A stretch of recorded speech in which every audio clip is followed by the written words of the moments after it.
Alright, here we go. So I've got Paperspace open here. This is just my standard account. I want to create a machine. The machine I want to create is going to be, no, an RX 4000 is no use, that's a really old processor. So I'm probably going to create either an RTX 5000, because that one can do ray tracing or something similar. So RTX 5000, 8 CPUs, 32 gigs of RAM, quadro RTX 5000, kind of ideal. Right, so for the template for the server image, I want Windows 10 server. For the machine name, I'm going to call this UE5 machine.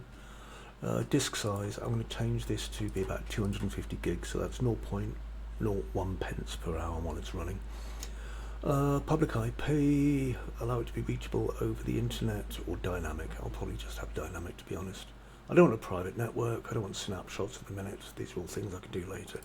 So I can just create my machine. There we go. So it's provisioning it at the moment. Once it's been created, I don't know if they've got my payment details or not, rather worryingly. They probably have. I can see the ID there, so we're nearly ready. It's just finishing provisioning.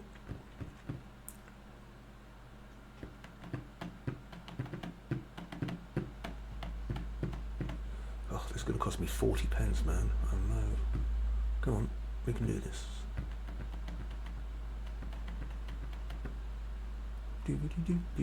Sorry, that's real-time stuff. You know, there's like YouTubers and stuff that like have all sorts of cunning edits.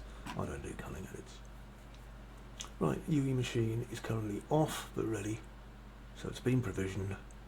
I can now click the start button here. That will turn it on.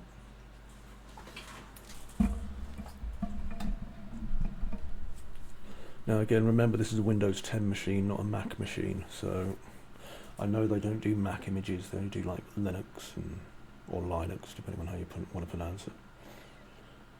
Also, I must remember to turn this off or it'll charge me money forever.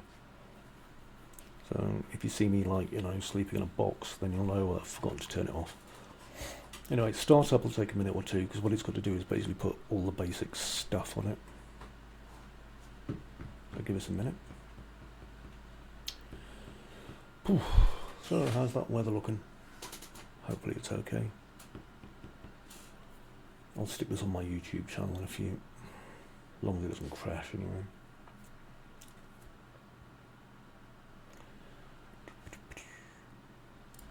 Okay, so I just pressed the button that says launch. As you can see at the minute it says starting up, because what's happening is it's basically starting up our Windows 10 box.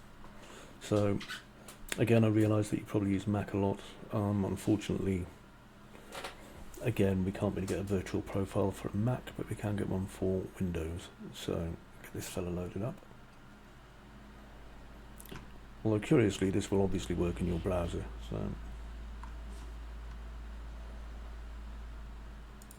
So as you can see, it's still going. I did find the pause button. There we go, and this is in browser. So I can just double click now on Google Chrome here, and I can probably go to unrealengine.com, get Unreal Engine, download launcher. It'll only take a second to install because it's really fast, obviously. Click on that, install. Yes, there it goes.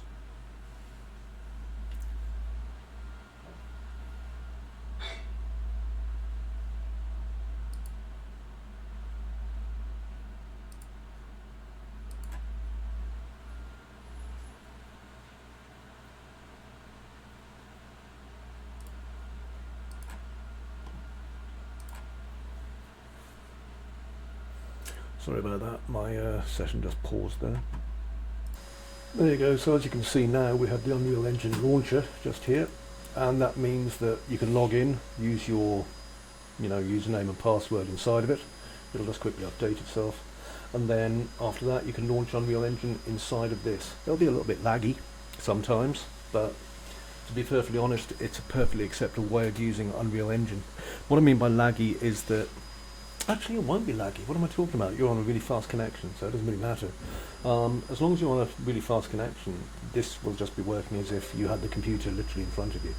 So you shouldn't have any problems at all, to be perfectly honest with you. Anyway, I'm going to turn this off now, but this is just to kind of show you how it's done. Okay, so you take it easy, have a mess around with it. Don't buy the really expensive plans because you're not running an AI, you'll be fine. And yeah, take it easy.